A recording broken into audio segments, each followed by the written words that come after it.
Sir Uddhav ji, अब जो गाना हम लॉन्च करने वाले हैं ये आपके लिए बहुत ही स्पेशल सॉन्ग रहा है, क्योंकि आप थे जब ये गाना रिकॉर्ड हो रहा था एंड बहुत ही स्पेशल मोमेंट्स थे आपके लिए. सर तुम्हाला काय बोलायचं आहे याच्यावर? दोन शब्द. सर्वांना जय महाराष्ट्र. मगाचपासून तुम्हाला प्रतिसादाची जी अपेक्षा आहे तो असा 4 भिंतीत नाही मिळणार.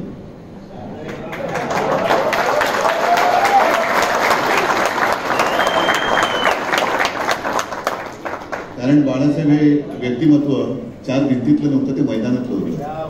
त्यामुळे तो जर आवाज ऐकायचा असेल तर मैदानात आलं पाहिजे, मैदानात उतरलं पाहिजे. या गाण्याबद्दलच्या आठवणी सांगायच्या तर एखाद्या व्यक्तीबद्दल आपण असं म्हणतो की मोठी व्यक्ती असते आणि मग कोणाला तरी विचारलं जातं की तुमचं काय मत आहे त्याच्याबद्दल. मग ती सांगते की लहानपणी मी जेव्हा पाहिलं होतं तेव्हाच ओळखलं होतं की मोठे झाल्यावरती काहीतरी होणार. बाळाचे पाय मी पाळण्यातच ओळखलं होतं. तसंच गाण्यांबद्दल आहे. कारण या गाण्याबद्दल सुरुवातीला संजय तू आला होता शिवसेना बनमध्ये, त्यांनी चोरून ऐकवलं होतं गाणं मला मोबाईलवरती. कारण तेव्हा शब्द लिहिले गेले होते, त्याच्यावरती थोडीशी चाल रचली जात होती. आणि ते ऐकल्यानंतर मी संजयला म्हटले की संजय हे गाणं इतिहास घडवणार.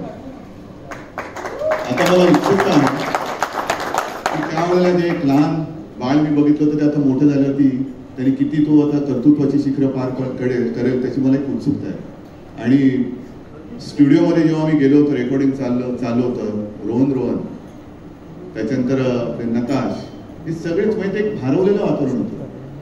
थोडंसं मी म्हणजे मला नेहमी भान ठेवावं लागतं, नाहीतर मी सुद्धा सगळ्यांबरोबर तेव्हाही नाचलो असतो. आणि स्वतः गायक सुद्धा नकाश आप भी एन्जॉय कर रहे थे, आप गाना नहीं गा रहे थे, आप एन्जॉय कर रहे थे.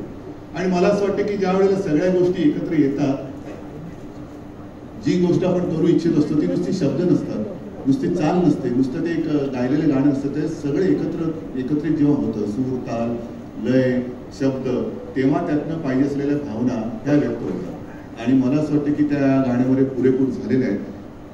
सर्वांप्रमाणे मी सुद्धा उत्सुक आहे ते गाणं ऐका. हम बहुत अभी उत्सुक है इस गाने के लॉन्च के लिए, लेकिन जस्ट हम